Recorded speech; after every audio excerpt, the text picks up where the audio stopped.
जय Shri Krishna. H S. Bharadwaj YouTube channel पर आप सभी का स्वागत है। आज मैं आपको जानकारी दूंगा पितृपक्ष के अंदर 5 कार्य आपको नहीं करने चाहिए।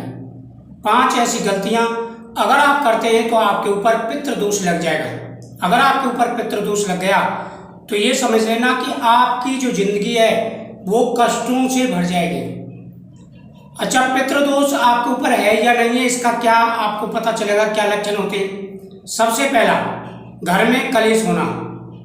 प्रतिदिन अगर बेवजह किसी न किसी बात को लेकर के कलेश होता है तो समझ लेना कि आपके घर में पितृदोष है या आपके ऊपर पितृदोष है।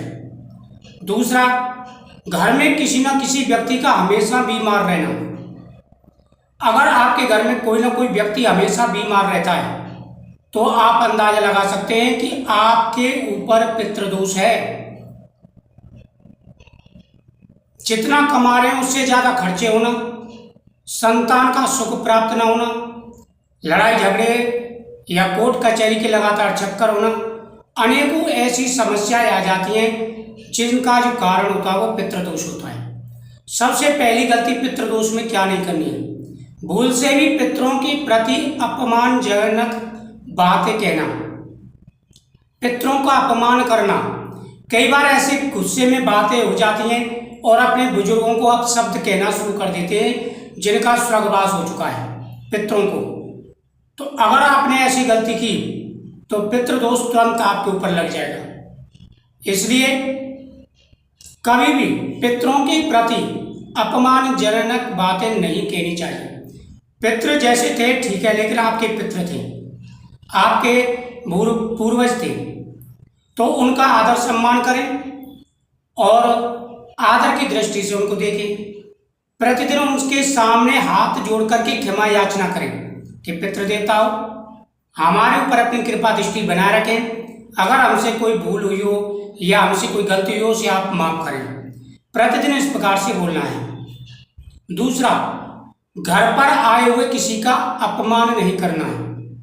पितृपक्ष में अगर आपके दरवाजे पर कोई कुछ भी मांगने के लिए आ जाता है तो कम से कम अन्नदान जरूर करें, लेकिन उससे अपशब्द नहीं बोले, चाहे वो बालक है या बड़ा है या बुजुर्ग है। बहुत से लोग होते हैं अपमान कर बैठते कि वह तो बहुत अच्छा हट्टा कट्टा है, जब आने जा करके कमा के खा, यहाँ क्यों मांग रहा है। पितृपक्ष में आपको नहीं बोलना है। आपके दरवाजे पे वो आया है, आपका अतिथि है, आपको कुछ नहीं तो उसको खाने के लिए कुछ सामान जरूर दे दें। किस रूप में कौन आ जाए कुछ नहीं पता होता है, ये आपको ध्यान रखना है।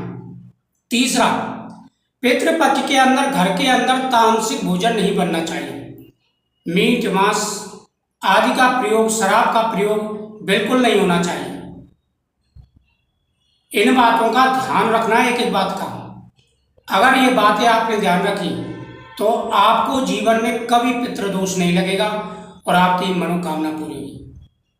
इसलिए घर के अंदर मीट मांस का प्रयोग, दारू का प्रयोग बिल्कुल नहीं होना चाहिए।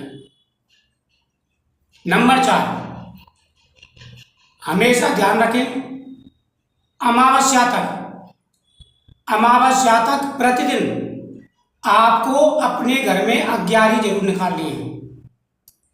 जिन घरों में अग्यारी नहीं निकाली जाती, अग्यारी का मतलब यह है कि जो हम अग्नि का ग्रास निकालते हैं, अग्नि के लिए हम जो ग्रास समर्पित करते हैं वो सीधा पितरों के पास पहुंचता है, देवताओं के पास पहुंचता है।